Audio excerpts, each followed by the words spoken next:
বৌমা আনিয়েছে। নমস্কার, আমি পিঙ্কি। আমার ফেসবুকের একটা নতুন ব্লগে আপনাদেরকে অনেক ভালোবাসা আর অনেক স্বাগত। চলুন ভিডিওটা এখান থেকে শুরু করছি। আজকে সন্ধেবেলা বলতে আগের ভিডিওটা তো আপনারা দেখেছেন, বেলুর মঠে গিয়েছিলাম। এবার বেলুর মঠে এসে যে সন্ধেবেলা রাত্রিতে এটা আমার বউ কি যা দিয়েছে, যা অর্ডার দিয়ে আমাদের জন্য আনিয়েছে। শাশুড়িকে প্লেট দিয়ে আর ওকে চা। পিসিমশাই তোমার প্লেটটা নাও, তোমার বড় প্লেট দিয়েছি যে। আর দাদা তোমার প্লেটটা কে দিয়েছে তোমাকে? আমাদের জন্য স্পেশাল ভাবে বৌমা আনিয়েছে। তো আমি দাদা হয়, ভাইয়ের বউ, তা বৌমা হবে না? হ্যাঁ, তুমি আবার রিলেশনশিপ এই না ঠিকই আছে। এবং একবারে কপি কফিটা খুব ভালো হয়েছে, উঠতে পারছি না। মিষ্টিটা কম হয়েছে বলে বেশি।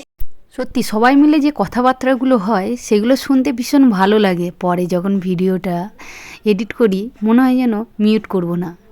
তাই সেখানে যে আনন্দ, মন খোলা হাসি, আমার যে হাসির আওয়াজ, সত্যি মাঝে মাঝে ভুলেই যাই আমি কেমন হাসি। সেই হাসির আওয়াজটা পেয়ে সত্যি মনে হচ্ছে তখন আমি এতটাই খুশি ছিলাম মানুষগুলো যখন আমাদের ঘরে এসেছিল। যাই হোক, সত্যি এরকম খুব ভীষণ ভালো লাগে। মানুষগুলো যখন ঘরে আসে তখন আমার হাসিতে দাঁতকুটা সবসময় বেরিয়েই থাকে। গালে একটা কোথাও যেন দুই গাল যেন দাঁতগুলো বেরিয়েই থাকে। কি বলবো, যেমন হাসলে দাঁতগুলো পুরোটা দেখা যায়। তারপরে ওনাদের খেতে দিয়ে দিয়েছি। দাদার একটু রিয়েল কথাটা শুনুন, ভালো লাগবে। আজকে যে খাওয়া দাওয়া হচ্ছে মিঠু, রজতদের বাড়ি অনেকদিন পর আমাদের একবার জোরজার করে আনা মতন, ভাবতেও পারিনি যে যাবো আজকে। হঠাৎ ঠিক হয়ে গেল দক্ষিণেশ্বর থেকে রজতের অনুরোধে। অনেকদিন ধরে আসবো আসবো করে ফাইনালি আজকে আসছি। তারপর জল খাবার সন্ধ্যেবেলার কফি থেকে মিঙ্কির হাতের কফি, কড়া কফি দিয়ে চানাচুর দিয়ে ধনের পাতা দিয়ে তারপর কাঁচা লঙ্কা টমেটো দিয়ে কফি দিয়ে চা কড়া করে খেলাম। দাদা কি তোমার ভাই কথা বলতে হতো? মুখগুলো সব ফিরে গেল। তারপরে গরম আবার তুমি খাও আর বলতে হবে না। রাত্রিতে এখন সবাইকে খেতে দিয়ে দিয়েছি। আজকে বেলুর মঠ থেকে এসে রাত্রিটা কিংবা সন্ধ্যে থেকে বেশ দারুণ মজাতেই কাটলো। এত ভালো লাগছে, সত্যি ভীষণ ভালো লাগছে। সবাই মিলে আছে। ভাবছিলাম যে একটা এই ঘরের মধ্যে, ছোট ঘরের মধ্যে অসুবিধা হবে না তো কোথাও। যেমন শীতকাল বলে কোনো অসুবিধা হয়নি, এবং 7টা লোক একসাথে কীভাবে খাবো সেটাও একটা ভাবছিলাম।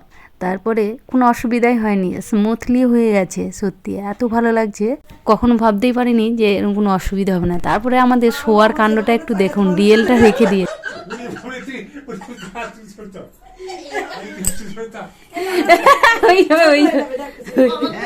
এই তো